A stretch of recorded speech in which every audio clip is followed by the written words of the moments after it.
Chapter 1. Tom and his Friends. Tom! Tom! Where are you? No answer. Where is that boy? When I find him, I'm going to...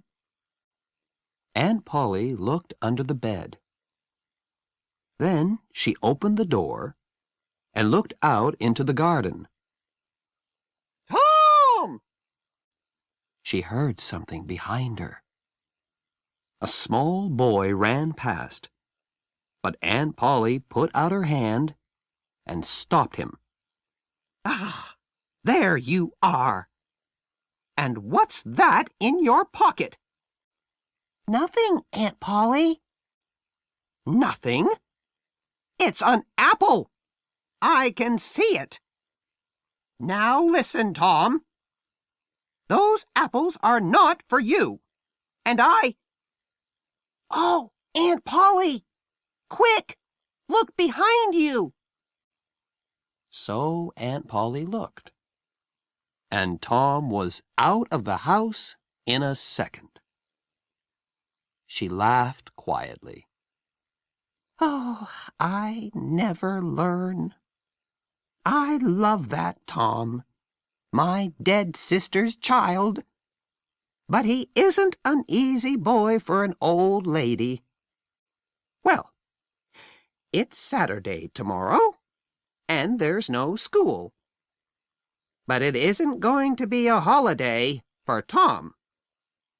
Oh, no.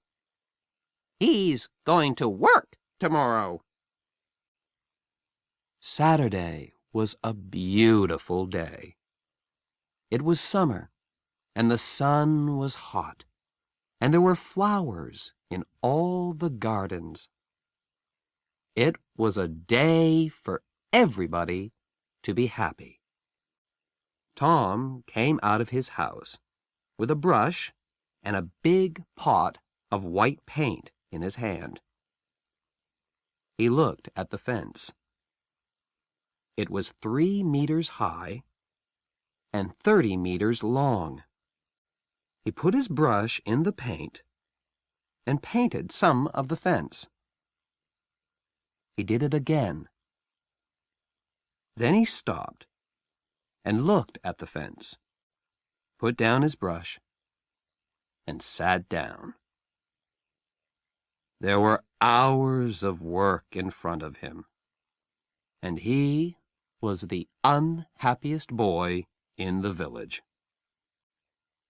After 10 minutes, Tom had an idea. A wonderful idea. He took up the brush again and began work.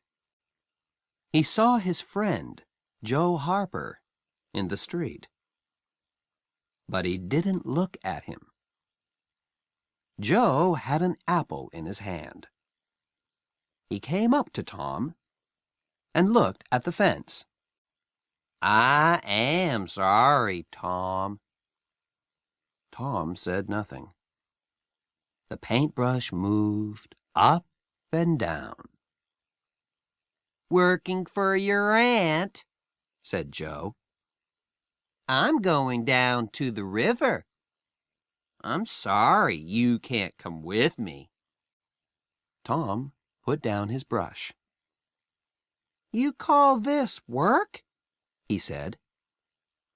Painting a fence, said Joe. Of course it's work. Perhaps it is, and perhaps it isn't. But I like it, said Tom. I can go to the river any day. I can't paint a fence very often. Joe watched Tom for about 5 minutes.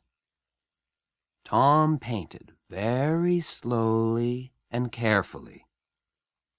He often stopped, moved back from the fence, and looked at his work with a smile. Joe began to get very interested and said, Tom, can I paint a little? Tom thought for a second.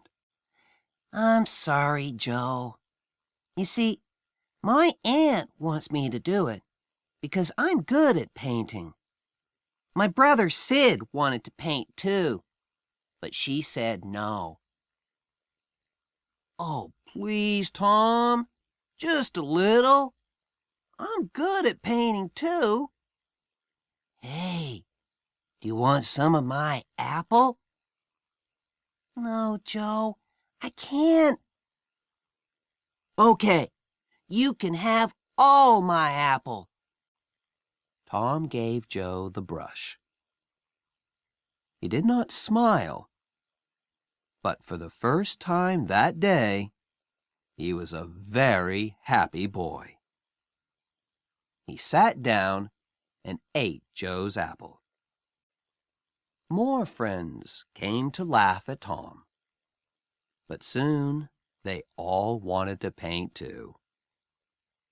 By the afternoon, Tom had 3 balls, an old knife, a cat with one eye, an old blue bottle, and a lot of other exciting things. He was the richest boy in St. Petersburg. And the fence, all 30 meters of it, was a beautiful white. He went back to the house. Aunt Polly, can I go and play now? Aunt Polly came out of the house to look. When she saw the beautiful white fence, she was very pleased. She took Tom into the house and gave him an apple. Well, you can go and play, but don't come home late. Tom quickly took a second apple and ran off.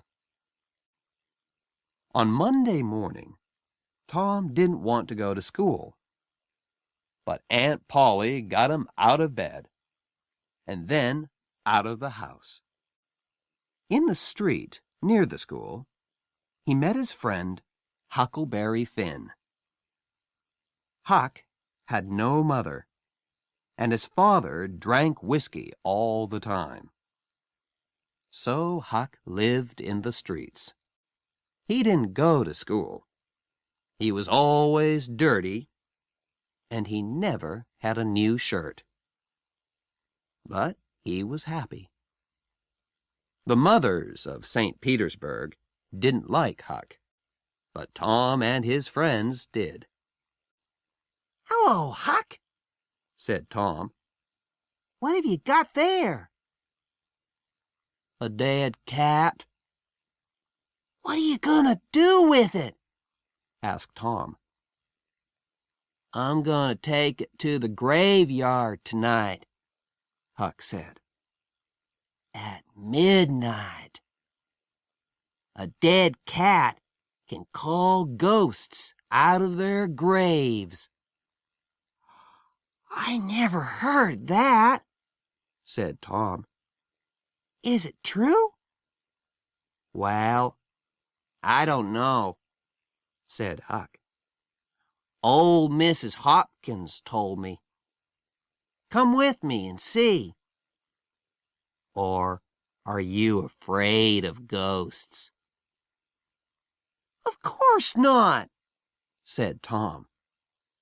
Come and meow for me at my window at 11 o'clock.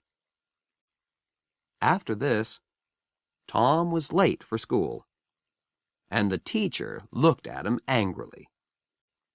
Thomas Sawyer, why are you late again? He said. Tom began to speak, and then stopped. There was a new girl in the schoolroom. A beautiful girl with blue eyes and long yellow hair. Tom looked and looked. Oh, How beautiful she was. And in 2 seconds, Tom was in love. He must sit next to her.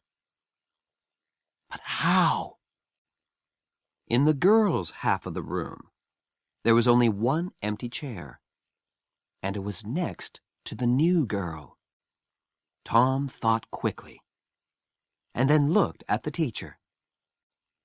I stopped to talk with Huckleberry Finn, he said. The teacher was very, very angry. Boys were often late for school. That was bad. But talking with Huckleberry Finn was worse. Much worse. The teacher took his stick, and 2 minutes later, Tom's trousers were very hot, and the teacher's arm was very tired. Now, Tom Sawyer, you go and sit with the girls. Some of the children laughed.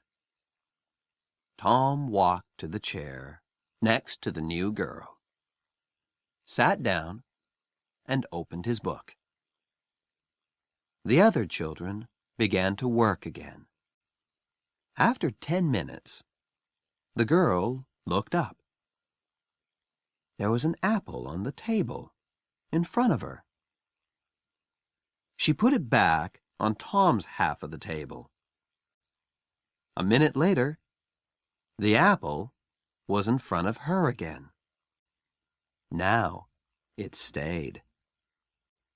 Next, Tom drew a picture of a house and put it in front of her. That's nice, the girl said. Now draw a man. Tom drew a man next to the house.